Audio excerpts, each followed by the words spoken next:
polisi gimana ya? Pak RT kan polisi. Pak RT mana? Pak RT gitu. Polisi. Bapak Denis.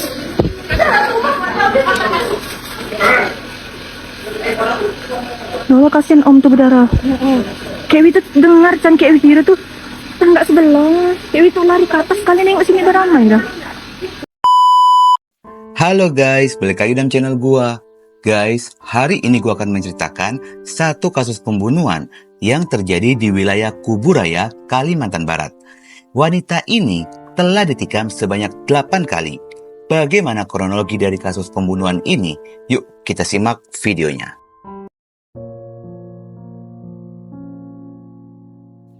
Awal kisah ini dibuka dari rumah sederhana yang berlokasi di Komplek BTN Teluk Mulus, Kecamatan Sungai Raya, Kabupaten Kuburaya, Kalimantan Barat. Rumah tersebut dihuni oleh Solikin, 61 tahun, seorang pensiunan anggota polisi, dan Tri Handayani, istrinya, serta anak mereka yang bernama Dia Rindani, berusia 38 tahun. Menurut kesaksian Frimus, tetangga sebelah rumah, dia ini adalah wanita yang baik, terbilang lebih sering menghabiskan waktu di rumah saja, dan hanya keluar rumah ketika ada urusan pekerjaan atau pergi bersama dengan keluarganya. Diketahui jika dia ini merupakan seorang guru yang mengajar di SMPN 16 Satap Sungai Raya yang terletak di Desa Kali Bandung. Ibu guru dia merupakan guru mengajar matematika. Mulai pada tahun 2017 dia mengajar di sana. Dan selama menjadi seorang guru, dia dikenal memiliki disiplin yang sangat tinggi. Hal itu terlihat dari kehadirannya yang selalu tepat waktu, walaupun jarak rumah dan sekolah terbilang cukup jauh, kisaran 30 km.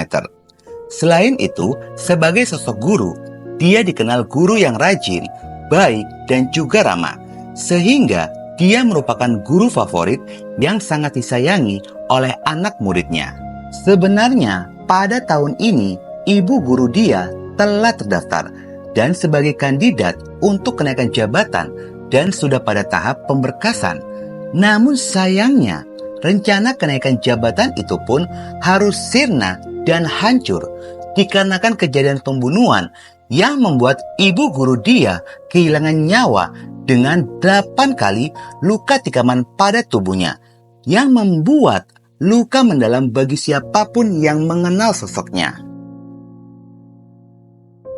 Kejadian mengerikan ini bermula pada hari Rabu malam tanggal 7 Mei 2025 jam 23.50. Kala itu seluruh anggota keluarga masuk ke kamar masing-masing untuk tidur. Di saat memasuki jam 2 dini hari, tiba-tiba terdengar suara teriakan histerius dari dalam rumah. Teriakan itu terdengar oleh Solikin yang menyadari teriakan itu berasal dari dia anaknya. Sontak saja Solikin langsung bangun dan bergegas menuju kamar anaknya. Ketika pintu kamar itu dibuka, dia sudah terjatuh bersimbah darah. Ternyata bukan hanya dia saja yang berada di dalam kamar.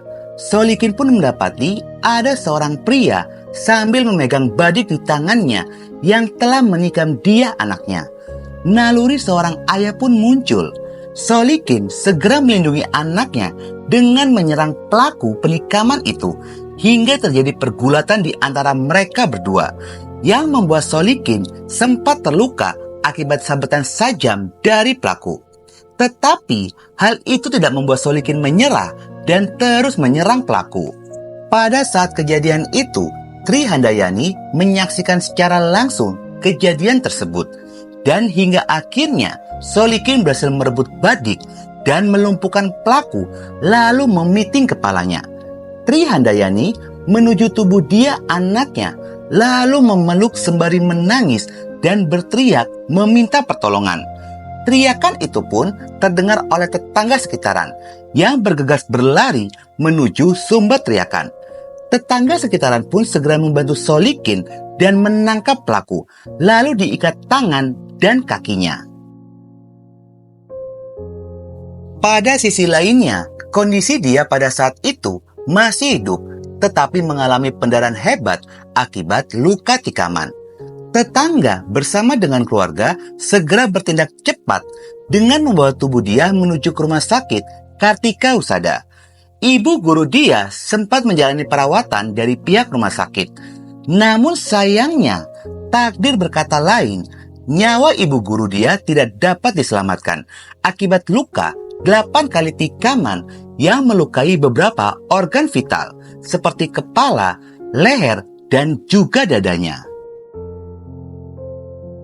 Mirisnya, ternyata sosok pelaku penikaman dan juga pembunuhan ini merupakan seorang disabilitas, tunarungu dan tunawicara. Ternyata pelaku ini pun merupakan tetangga korban. Pelaku bernama Mariduan alias Obama berusia 16 tahun, pria kelahiran 5 Desember 2008. Selama ini, pelaku hanya tinggal sebatang kara lantaran ayah dan ibunya sudah meninggal dunia. Obama hidup dari belas kasihan tetangga yang selalu datang memberinya makan dan juga minum. Itu sudah diamankan oleh orang tua korban, ya, diamankan oleh orang tua korban. Nah, saat itu kita nggak tahu kejadiannya bagaimana. Nah, kita membantu mengambil alih untuk mengamankan korban ini.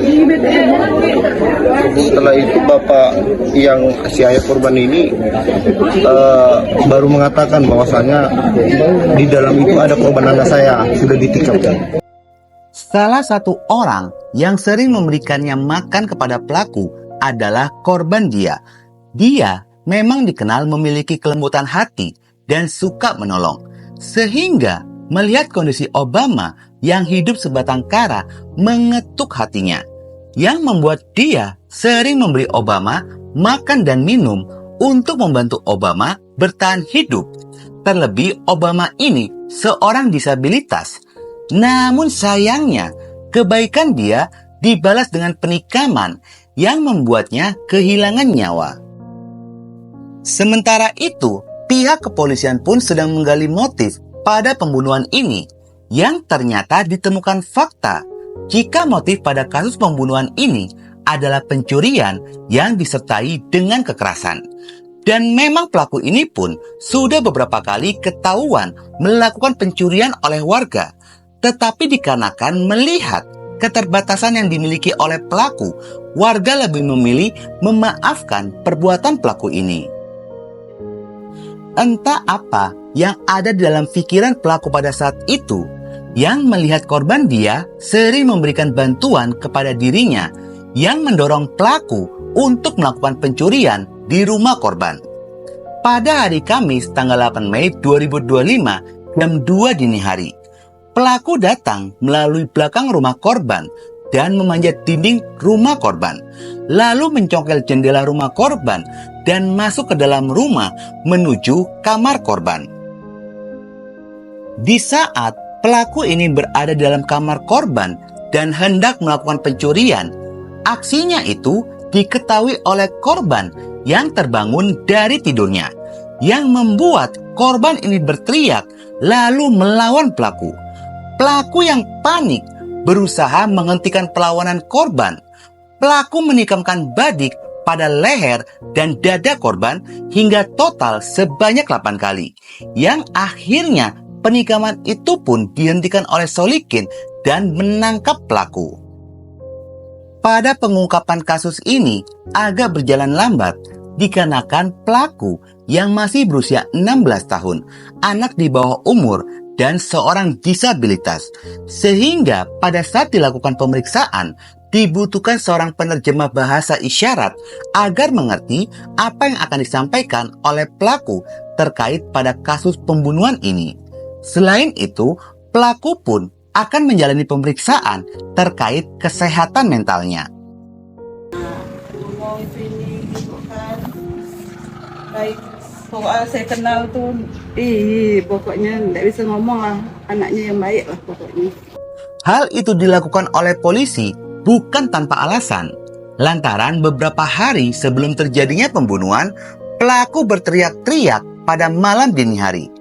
Pelaku ini berhalusinasi diganggu oleh makhluk gaib. yang membuat pelaku mengamuk lalu melakukan perusakan salah satu rumah warga. Hingga akhirnya pelaku Obama harus berurusan dengan polisi. Tetapi setelah dari kejadian itu, pelaku malahan melakukan pencurian dan juga pembunuhan.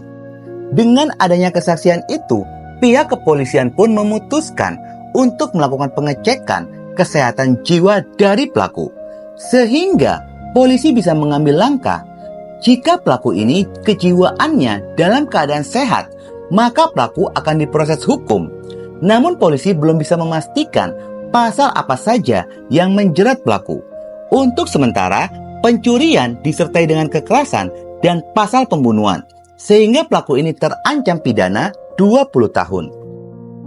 Guys, di sini gua agak sedikit memberikan komentar di luar dari kekurangan dan keterbatasan pelaku sebagai seorang disabilitas. Jujur, gua ngerasa pelaku ini tidak tahu diri dan tidak tahu berterima kasih telah melakukan pencurian lalu membunuh kepada orang yang telah berbuat baik kepada dirinya.